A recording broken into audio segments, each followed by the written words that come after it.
England and Wales High Court کہتی ہے کہ یہ ایک بائیلیٹرل معاہدہ ہے، یعنی کہ دو فریقین کے درمیان معاہدہ ہے، ایک طرف علی ملک صاحب ہیں، دوسری جانب نیشنل کرائم ایجنسی ہے، اس میں حکومت پاکستان کا کوئی عمل دخل نہیں ہے، یہ دو فریقین کا معاہدہ ہے۔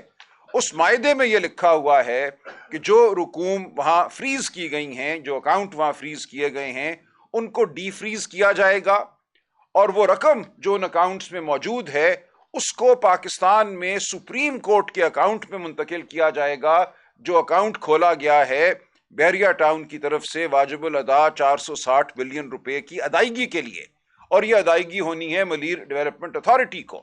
لہٰذا اس فیصلے میں اس معاہدے میں یہ لکھ دیا گیا، اور فیصلے میں اس کا ذکر ہے کہ یہ رقم ہم ریلیز اس لیے کر رہے ہیں کہ آپ اس کو لے کر جائیں گے پاکستان سپریم کورٹ کے اکاؤنٹ میں ڈالنے کے لیے، وہاں ڈالیں گے آپ، اور براہ راست یہی ہوتا ہے۔ پھر 6 نومبر 2019 کو یہ معاہدہ ہوتا ہے علی ملک اور نیشنل کرائم ایجنسی کے درمیان۔ اسی دن 6 نومبر کو نیشنل کرائم ایجنسی ایک پریس ریلیز جاری کرتی ہے، اور اس پریس ریلیز کا بہت چرچا اس ججمنٹ میں بھی ہوا جو رانا ناصر جاوید صاحب نے دی، اور پہلے بھی ہوتا رہا ہے۔ اس پریس ریلیز میں نیشنل کرائم ایجنسی برطانیہ کی کہتی ہے that money will be returned to the state of Pakistan. اب یہ جو الفاظ ہیں اسٹیٹ آف پاکستان، ان کو لے کر ایک مفروضہ گھڑا گیا کہ یہ پیسہ تو خزانے میں آنا تھا، یہ اس اکاؤنٹ میں کیسے چلا گیا؟ شاید اس وقت کی حکومت نے، عمران خان صاحب نے کچھ ایسا کیا کہ اس کے نتیجے میں یہ پیسہ خزانے میں آنے کی بجائے سپریم کورٹ کے اکاؤنٹ میں چلا گیا، جہاں بحریہ ٹاؤن نے ادائیگی کرنی تھی ملیر کی زمین کی۔ یہ بالکل غلط مفروضہ تھا، اور آج یہ بالکل عیاں ہو گیا ہے کہ یہ ایک جھوٹ پر مبنی مفروضہ تھا۔ معاہدہ ہی یہ تھا کہ یہ پیسہ براہ راست برطانیہ سے سپریم کورٹ کے اس اکاؤنٹ میں آئے گا جو کھولا گیا ہے ملیر کے پیسوں کی ادائیگی کے لیے، اور یہی ہوتا ہے۔ 6 نومبر 2019 اہم ڈیٹ ہے، اسی دن وہ پریس ریلیز ہے، اسی دن یہ معاہدہ ہے۔ کابینہ کے سامنے 3 دسمبر 2019 کو معاملہ آتا ہے۔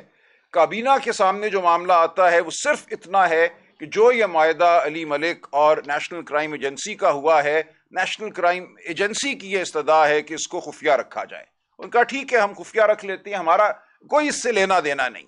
اس 3 دسمبر کی کابینہ کی میٹنگ سے پہلے 29 نومبر کو 100 ملین پاؤنڈ سپریم کورٹ کے اکاؤنٹ میں آ چکے تھے، یعنی کہ 6 نومبر کے فیصلے پر عمل درآمد بھی شروع ہو چکا تھا۔ 29 نومبر کو 101 million pound supreme court registrar کے اکاؤنٹ میں منتقل ہو چکے تھے۔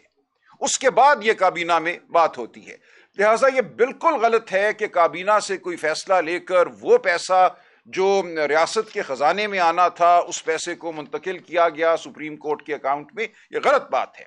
اور یہاں تک England and Wales High Court نے لکھا ہے اپنے فیصلے میں کہ جو پیسہ سپریم کورٹ اکاؤنٹ میں جانا تھا وہاں سے آگے اس کی ادائیگی اگر ملیر ڈیولپمنٹ اتھارٹی کو ہوتی ہے تو ملیر ڈیولپمنٹ اتھارٹی کی جو زمین مفت میں دی گئی تھی بحریہ ٹاؤن کو، وہ حکومتی زمین تھی، وہ سرکاری زمین تھی، لہٰذا اس کی ادائیگی بھی اسی زمرے میں آئے گی کہ یہ سرکار کو ادائیگی ہو رہی ہے۔ جب سرکار کی زمین آپ نے مفت دے دی کسی کو اور اس زمین کی ادائیگی ہوتی ہے تو ادائیگی سرکار کو ہے۔ یہ لکھا انہوں نے کہ ملیر ڈیولپمنٹ اتھارٹی جو ہے colonization of government lands act 1912 کے تحت کام کرتی ہے۔ یہ تمام زمین جو تھی اس قانون کے تابع تھی اور اس کو دیا گیا، لہٰذا اس زمین کی جو ادائیگی ہے وہ ریاست کو ادائیگی ہے۔ تو یہ پیسہ ریاست ہی کے پاس آیا یا آنا تھا، لیکن اس میں ایک قدم اور تھا۔ جب یہ پیسہ سپریم کورٹ کے اکاؤنٹ میں آیا تو یہ کوئی بحریہ ٹاؤن یا ملک ریاض کی جیب میں نہیں گیا، یہ سپریم کورٹ کی دسترس میں آیا نا۔ اس کی حوالگی تو سپریم کورٹ کو کی گئی۔ سپریم کورٹ کو اب بھی یہ اختیار تھا، برطانیہ میں کوئی بھی معاہدہ ہوا ہو 6 نومبر کو علی ملک اور نیشنل کرائم ایجنسی کے مابین، کہ اس پیسے سے کیا کرنا ہے۔ سپریم کورٹ کوئی مجبور محض تو نہیں ہے۔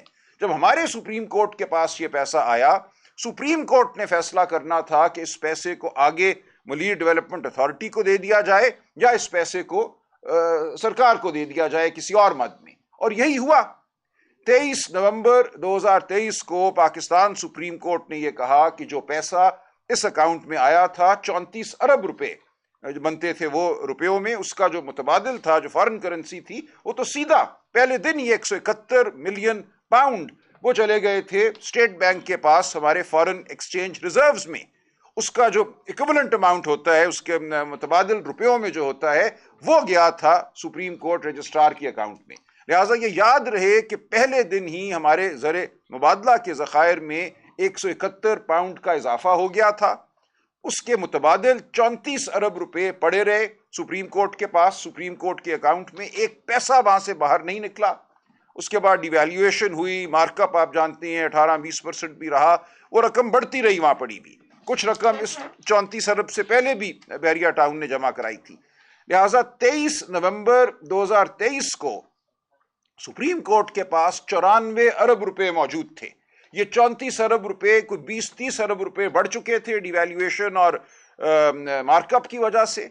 94 ارب روپے 9 جنوری 2024 کو 23 نومبر 2023 کے فیصلے کے مطابق وفاقی حکومت اور سندھ حکومت کو منتقل کر دیے گئے.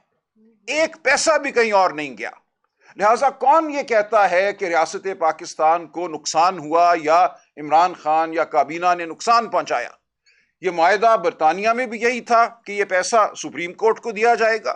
سپریم کورٹ کے پاس جب آ گیا, سپریم کورٹ کی ثوابدید تھی کہ یہ پیسہ وہ آگے ملیر ڈیولپمنٹ اتھارٹی کو دیتے یا وہ وفاقی حکومت یا صوبائی حکومت کو دے دیتے. سپریم کورٹ نے مناسب سمجھا کہ اس پیسے کو وفاقی حکومت اور صوبائی حکومت میں بانٹ دیا جائے, اور ایسا ہی ہوا. تقریباً 50 ارب روپیہ وفاقی حکومت کو دیا گیا اور تقریباً 44 ارب روپے سندھ حکومت کو دے دیے گئے.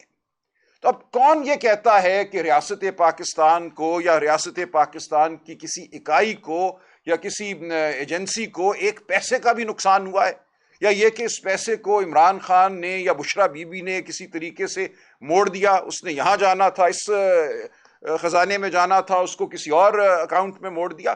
بالکل یہ ایک لغو داستان ہے جو جتنے دن آگے بڑھیں گے آپ اس ججمنٹ کو ضرور پڑھیے. دونوں جو ہماری پاکستانی ججمنٹس ہیں, سپریم کورٹ کی 23 نومبر 2023 کی اور یہ رانا ناصر جاوید کی ججمنٹ, ان کو غور سے پڑھیے. اور آج جو میں نے U K England and Wales High Court کی ججمنٹ اپنے ایکس اکاؤنٹ پہ لگائی ہے, اس کو بھی ڈاؤن لوڈ کر کے آپ پڑھیے, پیرا 45 اور 84, اور آپ دیکھیں گے کہ حقیقت کیا ہے. حقیقت کھل کر سامنے آ چکی ہے. تمام جھوٹ جو تھا وہ اب چھٹتا چلا جائے گا, روز چھٹے گا. اس کے ساتھ ہی رانا ناصر جاوید صاحب نے یہ لکھ دیا اس کے اندر کہ جو ٹرسٹ بنا تھا, لیکن ٹرسٹ کی زمین مئی 2019 میں خریدی جاتی ہے. اس وقت ٹرسٹ چونکہ ابھی قائم نہیں ہوا تھا, ایک قانونی طریقہ ہوتا ہے ہمارے یہاں ٹرسٹ قائم کرنے کا, اس وقت لکھا گیا کہ برائے القادر یونیورسٹی ٹرسٹ یہ زمین منتقل کی جاتی ہے ذوالفقار بخاری صاحب کو. ذوالفقار بخاری صاحب نے وہ زمین امانتاً اپنے پاس رکھی, اور جب 2020 میں ٹرسٹ بن گیا تو اس کو منتقل ہو گئی. تو یہ زمین ٹرسٹ ہی میں رہی. یہ ایک پبلک ٹرسٹ ہے, اس پہ ایک یونیورسٹی تعمیر کی گئی, یونیورسٹی چلی, آج دن تک وہ چل رہی ہے. اب اس کو بند کرنے کی سازش ہے. تو کس طرح یہ عمران خان یا بشرا بی بی کو کوئی فائدہ ہوا؟ یہ یونیورسٹی القادر ٹرسٹ اسی نوعیت کا ٹرسٹ ہے جیسے شوکت خانم ایک ٹرسٹ ہے, جیسے نمل یونیورسٹی ایک ٹرسٹ ہے. کیا ان کے حوالے سے جو پاکستان کے عوام اربوں ہاں روپے, پاکستان کا سب سے بڑا خیراتی ادارہ ہے شوکت خانم, وہاں 10 ارب روپے آپ اور میں دیتے ہیں ہر سال. تو کیا وہ 10 ارب روپے کسی کی جیب میں جاتے ہیں؟ وہ وہاں نادار جو مریض آتے ہیں ان کے علاج پہ خرچ ہوتے ہیں. اور یہی کچھ القادر یونیورسٹی میں ہو رہا تھا. جو بھی رقم وہاں آئی, جو بھی زمین تھی, جو بھی عمارت تعمیر ہوئی, اس کا فائدہ صرف اور صرف غریب بچوں کو تھا جن کو مفت تعلیم وہاں پہ دی جا رہی تھی. یہ کہنا کہ یہ عمران خان کی ذات یا بشرا بی بی کی ذات کو کوئی منفعت ہے, اس سے بدترین جھوٹ نہیں ہو سکتا. ایک ایسی یونیورسٹی جس کا مقصد ایک روحانیت کی طرف راغب کرنا, روحانیت سے منسلک تعلیم دینا, وہاں اور بھی کورسز تھے, لیکن اس پوری یونیورسٹی کا ماحول جو تھا وہ سیرت النبی کے حوالے سے قائم کیا گیا تھا, اور انشاءاللہ رہے گا. انشاءاللہ اس فیصلے کی کوئی وقت نہیں. اس فیصلے نے یہ کہا کہ یہ یونیورسٹی اور یہ ٹرسٹ شام ہیں, جیسے کہ وہاں پڑھنے والے بچے وجود نہیں رکھتے, جیسے وہ عمارت وجود نہیں رکھتی. اس کو کس طرح آپ نے شام کہہ دیا؟ شام کہنے کی وجہ سے یعنی کہ اس کا کوئی وجود ہی نہیں ہے. اس کا وجود نہ مان کر یہ کہا گیا کہ یہ تمام رقم جو اس یونیورسٹی میں گئی ہے, تصور کیا جائے گا کہ یہ عمران خان اور بشرا بی بی کی جیب میں گئی ہے, اور اس بنیاد پہ بشرا بی بی اور عمران خان صاحب کو سزا دی گئی ہے. یہ بونڈا فیصلہ, جس کے لیے ایسے لوگوں کو کھڑا کیا گیا جن کو نہیں کھڑا ہونا چاہیے تھا, جن کو اپنے وقار کا احساس کرنا چاہیے تھا. کوئی عالم ہے, کوئی اور رتبہ رکھتا ہے معاشرے میں, کم از کم واقعات کو جان تو لیں, پڑھ تو لیں. کسی کے کہنے پر آ کے جھوٹ کی طرفداری کرنا کسی کو زیب نہیں دیتا. تو میں پورے پاکستان کے عوام سے اپیل کرتا ہوں کہ حقیقت کو جانیں, ان فیصلوں کو پڑھنے کی کوشش کریں. جو نہیں پڑھ سکتا وہ سنیں, غور کریں. کسی پہ تو اعتبار آپ کو کرنا ہوگا. حقیقت کھل کر سامنے آ چکی ہے. 1-2 دن میں ہم انشاءاللہ اپیل میں ہوں گے اعلیٰ عدالتوں کے سامنے. جو بھی ہمارا عدالتی نظام ہے, 26ویں آئینی ترمیم کے بعد ہمیں سخت تحفظات ہیں. ہم سمجھتے ہیں اس ترمیم کا مقصد ہی یہ تھا کہ عدالتی نظام کو کمزور کیا جائے, من پسند ججوں کو مقرر کیا جائے, اور ایسا ہی ہو رہا ہے. ہر روز جو جج صاحبان مقرر ہو رہے ہیں جوڈیشل کمیشن کے ذریعے, جس میں حکومت کی اب ایک ایسی اکثریت ہے جس کو کوئی اور توڑ نہیں سکتا, وہ وہی جج ہیں جو حکومت کے اور اوروں کے منظور نظر ہیں.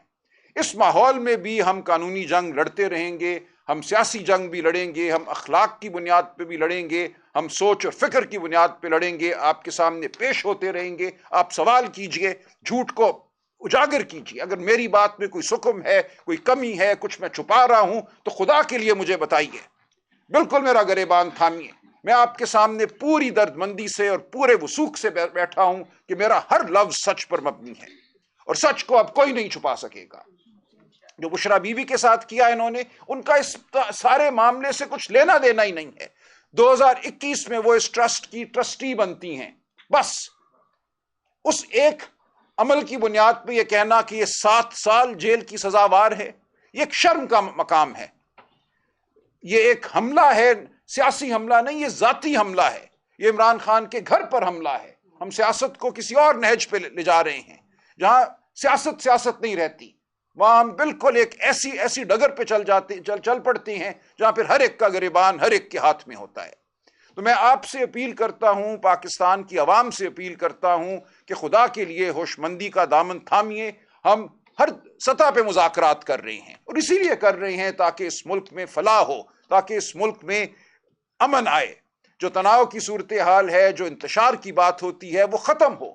ہم اس ملک میں اپنا رول ادا کرنا چاہتے ہیں, تعمیری رول ادا کرنا چاہتے ہیں. ہم آئین اور قانون کی بحالی چاہتے ہیں, ہم شرافت کی بحالی چاہتے ہیں. اور یہ جو میں آپ کے سامنے پیش ہوا ہوں, کمل شوذب بی بی بات کریں گی, ہماری ویمنز ونگ کی یہ صدر ہیں. ہمارا مقصد بھی یہ ہے کہ پاکستان کے عوام سے اپیل کریں اور سچ کو آپ کے سامنے لائیں. بہت شکریہ. جی بسم اللہ الرحمن الرحیم. سلمان اکرم راجہ صاحب, سیکرٹری جنرل پاکستان تحریک انصاف نے آپ کو سارے قانونی اور جو اس کے دقیق نقطے تھے اس پورے کیس میں وہ بڑے بہترین طریقے سے ایکسپلین کر دی ہیں. میں صرف یہاں پر حاضر ہوئی ہوں یہ بتانے کے لیے کہ میں اسلامی جمہوریہ پاکستان کی شہری ہوں, اور میرے ساتھ جتنی 50% اس ملک کی آبادی ہے خواتین کی, وہ بھی اسی ملک جس کا ٹائٹل ہے اسلامی جمہوریہ پاکستان کی شہری ہیں. لیکن پچھلے 2.5 سالوں میں آپ نے دیکھا ہے کہ یہاں پر جس طریقے سے خواتین کے ساتھ ظلم ہوا, ستم ہوا, اور ان خواتین کے ساتھ جن کا کسی نہ کسی طریقے سے تعلق پاکستان تحریک انصاف سے ہے یا چیئرمین عمران خان سے ہے, اگر وہ خواتین سیاست میں ہے تو بھی وہ مظلوم بنی, اور اگر وہ عمران خان کے گھر سے تعلق رکھتی ہیں تو ان کو سیاست میں گھسیٹ کر ان پر ظلم کیا گیا. بات ہو رہی ہے بشرا بی بی کی. جس طرح ابھی سلمان صاحب نے فرمایا کہ 7 سال کی قید آپ نے دیکھی, یہ کوئی پہلی دفعہ نہیں ہونے جا رہا. پچھلے 1.5 سال سے 9 مئی کے بعد سے آپ دیکھ رہے ہیں جہاں پر عمران خان صاحب کو ٹارگٹ کیا گیا, جہاں ان کے اوپر جھوٹے کیسز بنائے گئے, 200 کے لگ بھگ جھوٹے کیسز بنانے کے ریکارڈ قائم کیے گئے, سائفر جیسے عدت میں نکاح جیسا گھٹیا کیس بنایا گیا. وہاں سارا ٹارگٹ ان کے گھر میں جو پردے دار ان کی زوجہ ہیں, جو ایک غیر سیاسی خاتون ہے جن کا نام بشرا بی بی ہے, صرف ان پہ کیا گیا. اس ملک کی یہ بدقسمتی ہے کہ یہاں خواتین اگر سیاست میں آ جائیں تب بھی ان کو ٹارگٹ کیا جاتا ہے, اور اگر وہ کسی سیاست دان کے گھر میں موجود ہو تب بھی انہیں ٹارگٹ کیا جاتا ہے. اور اس کی داغ بیل کسی اور نے نہیں, موجودہ حکومت کے جو روح رواں ہے, محترم شریف خاندان ہے, یہ ان کی ڈالی ہوئی ہے. اپنے گھر کی بہو بیٹیاں ہوں تو ایف آئی اے کو بھی فوراً بھگایا جاتا ہے, سائبر کرائم بھی فوراً ایکٹیو ہو جاتا ہے, دور دراز لوگوں کو پاتال میں سے بھی گھسیٹ کے لے آیا جاتا ہے کہ آپ نے ذل الہی کے خلاف ایک لفظ کیسے بول دیا. ملک کے سب سے بڑے صوبے پر ایک جعلی فارم 47 کے نتیجے میں لائی گئی ایک خاتون کو مسلط کیا گیا ہے. پورے پاکستان کی 50% آبادی کی عزت ایک طرف, ساری خواتین کی عزت ایک طرف, لیکن ان محترمہ کی عزت دوسری طرف.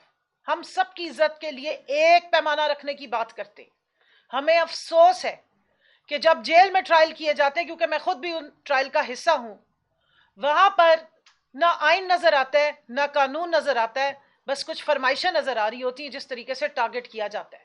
جس طرح بشریٰ بی بی کو غیر آئینی غیر قانونی طور پہ سزا دی گئی, جو ابھی سلمان راجہ صاحب نے قانونی طور پہ آپ کو بیان کیا, یہ کیوں کی جا رہی ہے؟ کیونکہ سارا ٹارگٹ عمران خان ہے, اور ان کو جھکانے کے لیے, ان کو ذلیل اور رسوا کرنے کی کوشش کی جاتی ہے بشریٰ بی بی کو تنگ کر کے, ان کو غیر ضروری اور غیر قانونی سزائیں دے کے. میں یاد کراتی چلوں 9.5 مہینے اس خاتون کو ناجائز قید میں رکھا گیا جھوٹے کیسز میں. عدت میں نکاح جیسا گھٹیا غلیظ کیس پاکستان کی قانون کی جو کتابیں ہوں گی اس کا تاریخ ترین باب ہے.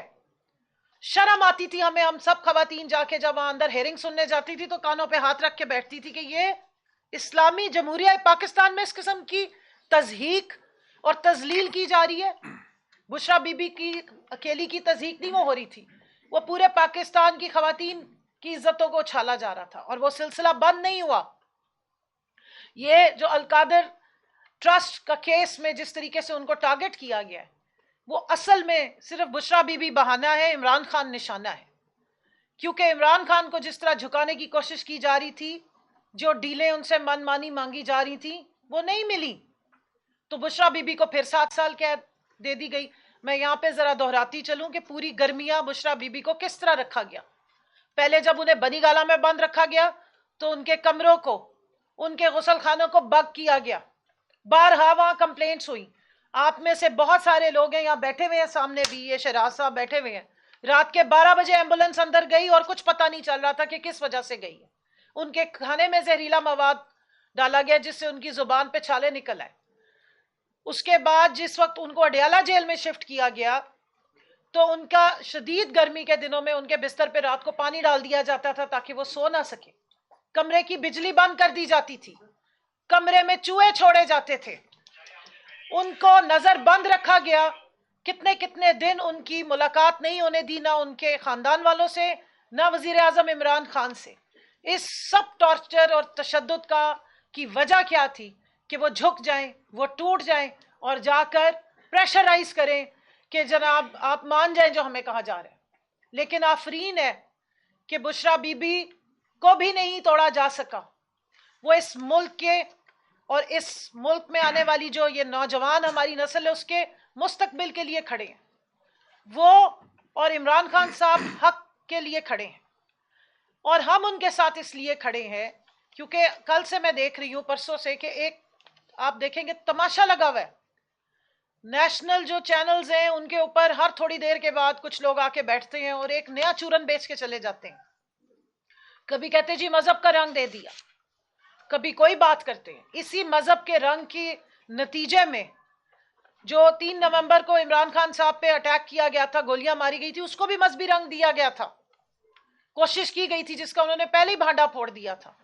لیکن یہاں پر میں ان سب کو جو روز تھوڑی دیر کے بعد آ کے حکومتی چینل تو نہیں, چینلز پہ بیٹھ کے حکومتی جتنے نمائندے ہیں جھوٹی پریس کانفرنسز کرتے ہیں, میں یاد کرا دوں کہ 8 فروری کو آپ کا یہ چورن عوام ایک دفعہ ریجیکٹ کر چکی ہے, اور جب آپ آ کے یہ چورن بیچتے ہیں تب عوام اس کو ریجیکٹ بھی کرتی ہے اور غصے کا شکار بھی ہوتی ہے. اور بہت شکریہ کہ آپ کے اس بیان بازی کی وجہ سے عوام تک حقائق پہنچتے ہیں. جب آپ جھوٹ بولتے ہیں تو لوگ جا کے تحقیق کرتے ہیں اور وہ اصلیت نکال کر لاتے ہیں. جس سوشل میڈیا کو آپ کنٹرول کرنے میں ناکام رہے ہیں, اس سوشل میڈیا کو ٹریگر کرنے کی بھی ماشاءاللہ سے جو بیسک کیٹلسٹ ہیں وہ آپ خود ہیں. آپ جب آ کے, کیونکہ آپ سچ چھپا نہیں سکتے تو آپ کو بار بار جھوٹ بولنا پڑتا ہے, اور جب آپ زیادہ جھوٹ بولتے ہیں تو لوگ پھر حقائق نکال کے لے آتے ہیں. اور اس لیے ہم یہ کہیں گے کہ 100 سنار کی اور 1 لوہار کی، کہ ہمیں آپ کی 50 پریس کانفرنسز کے بدلے میں صرف 1 دفعہ جواب دینے کی ضرورت ہے، کیونکہ عوام پہلے ہی سارے حقائق جانتی ہے۔ جہاں تک مذہبی رنگ دینے کی بات ہے، تو میں نے جیسے سٹارٹ میں کہا کہ ہم اسلامی جمہوریہ پاکستان میں رہتے ہیں، ہمیں یہ بتایا گیا ہے کہ پاکستان کا مطلب کیا، لا الہ الا اللہ، اور ہمارا یہ ایمان ہے کہ یہ ملک لا الہ الا اللہ پہ بنا ہے، اور ہمارا یہ بھی ایمان ہے کہ کی محمد سے وفا تو نے تو ہم تیرے ہیں، یہ جہاں چیز ہے کیا لوح و قلم بھی تیرے ہیں۔ اور مجھے اس بات کا فخر ہے کہ میرا لیڈر محافظ ناموس رسالت ہے، اس کی وجہ سے جو دنیا میں اس نے آواز بلند کی ناموس رسالت پہ، 15 مارچ اسلامو فوبیا کا دن ڈکلیئر ہوا، میرے لیڈر نے، عمران خان نے یہ بات بلند کی دنیا میں جا کے ہر فورم پہ، کہ ہمارے نبی پاک صلی اللہ علیہ وآلہ وسلم کی جو عزت ہے، جو ان کی ناموس ہے، وہ ہمارے دلوں کے بہت قریب ہے۔ یاد کریں ان کی وہ سپیچ UN کی، جس میں انہوں نے آواز دے کے بلند آواز میں لوگوں کو بتایا کہ شاید مغرب یہ نہیں جانتا کہ جب آپ ہمارے نبی پاک صلی اللہ علیہ وآلہ وسلم کی شان میں کوئی گستاخی کرتے ہیں تو مسلمانوں کے دل دکھتے ہیں۔ یہی میرا لیڈر ہے، آپ اٹھا کے ان کی تمام سپیچز دیکھیں، جس دور میں وہ وزیر اعظم تھے، اور آج بھی دلوں کے وزیر اعظم وہی ہیں، فارم 45 کے حقیقی وزیر اعظم وہی ہیں۔ وہ بارہا کہتے تھے کہ اس ملک کی تربیت کرنی ہے، اس قوم کی اگر تربیت کرنی ہے، نوجوانوں کی تربیت کرنی ہے، تو انہیں سیرت النبی صلی اللہ علیہ وآلہ وسلم سے یہ تربیت مل سکتی ہے۔ ان کو چاہیے کہ وہ ہمارے جو دنیا کے عظیم ترین لیڈر ہیں نبی پاک صلی اللہ علیہ وآلہ وسلم، ان کی زندگی سے سیکھیں، اور یہی بنیادی کانسیپٹ تھا اس یونیورسٹی کے قیام کا، جس کی آج ان کو سزا دی جا رہی ہے۔ تو یہ شرمناک ہے، اور ہم اس پہ پروٹیسٹ کرتے ہیں۔ اور جو بشرا بی بی کے ساتھ ظلم اور ستم کیا گیا ہے، ناجائز طریقے سے ان کو قید کیا گیا ہے، میں یہاں یاد کرا دوں کہ 2 دفعہ اس فیصلے کو مؤخر کیا گیا، اور پچھلی پیشی پہ یہ بیان بازی کی گئی کہ جی وہ پہنچے نہیں، وہ ڈرے ہوئے تھے۔ وہ بالکل ٹائم پہ پہنچی، وہ اتنی دلیر خاتون ہے، کلمہ حق پڑھنے والی خاتون ہے، ایک دلیر لیڈر کی زوجہ ہے، وہ اپنا سامان ہر دفعہ لے کر آئی ہیں۔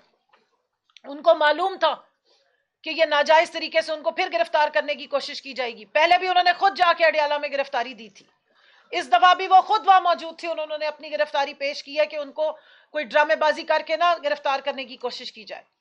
لیکن افسوسناک ہے کہ اگر ہمارا عدالتی نظام جس پہ ہم تکیہ کیے بیٹھے ہیں، ہم یہاں ہی بیٹھ کے اپنے کیسز لڑ رہے ہیں، جو جھوٹے کیسز ہم پہ بنائے جاتے ہیں، ہر روز ہمارے کیسز میں اضافہ ہوتا ہے، ہم ہو موقع پہ یا نہ ہو کیس بن جاتا ہے، اور پھر وہ چلنا بھی شروع ہو جاتا ہے، اور پھر وہ من مانے طریقے سے چلایا جاتا ہے۔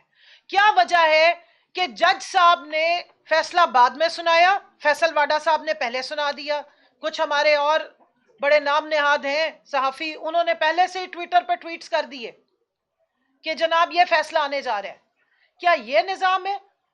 کیا یہ وہ انصاف ہے جس کی تحریک آج تک ہم چلا رہے ہیں؟ یہ تحریک اس لیے جاری رہے گی۔ اور جہاں تک بشرا بی بی کا کردار ہے، آپ نے ان پہ ظلم کیا، آپ نے عمران خان کی ہر گھر کی ہر عورت پہ ظلم کیا، چاہے وہ علیمہ خان ہو، چاہے وہ ڈاکٹر عظما ہو، یا چاہے نورین بی بی ہو جن کے بیٹے کو قید دی ہے آپ نے۔ کس طریقے سے آپ دیکھیں ان کو کیسز میں آپ گھسیٹتے ہیں، ناجائز ان پہ جھوٹے کیسز بناتے ہیں، آپ نے ان کو جیلوں میں ڈال دیا ہے۔ لیکن کیونکہ ان کا بھائی اتنا بہادر ہے، اور ان کو سب کو معلوم ہے کہ ہم اس ملک کے لیے کھڑے ہیں، اس ملک کی فیوچر کے لیے کھڑے ہیں، تو وہ بھی ڈٹ کے کھڑی ہیں، تمام فسطائیت کا مقابلہ کریے۔ یہ تمام پاکستان تحریک انصاف کی خواتین ہیں، کارکنان ہیں، یہ سب فسطائیت کا مقابلہ کر رہی ہیں۔ ہم سب جا کے کیسز کا مقابلہ کریں، کیونکہ ہمیں یقین ہے کہ چشمہ یہیں سے ہی نکلے گا۔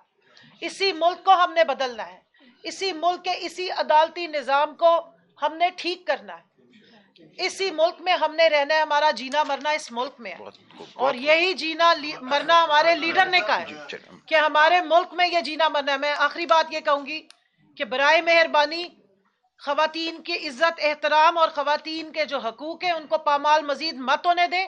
پوری دنیا میں آپ نے ایک تماشا بنا دیا جمہوریت کا، اور بشرا بی بی کو جو انلیگل سزا دی گئی ہے اس کو ختم ہونا چاہیے۔ یہ ذاتی اناد اور جو یہ پولیٹیکل وکٹمائزیشن ہے، اس ٹرینڈ کو آپ ختم کریں، ملک کو آگے لے کر چلیں۔ ہمارا اوڑھنا بچھونا جینا مرنا یہ ملک ہے، خدا را اپنی ذاتی جو اناد ہے، بغض ہے، اور جو ذاتی آپ نے جو ایک ناجائز طریقے سے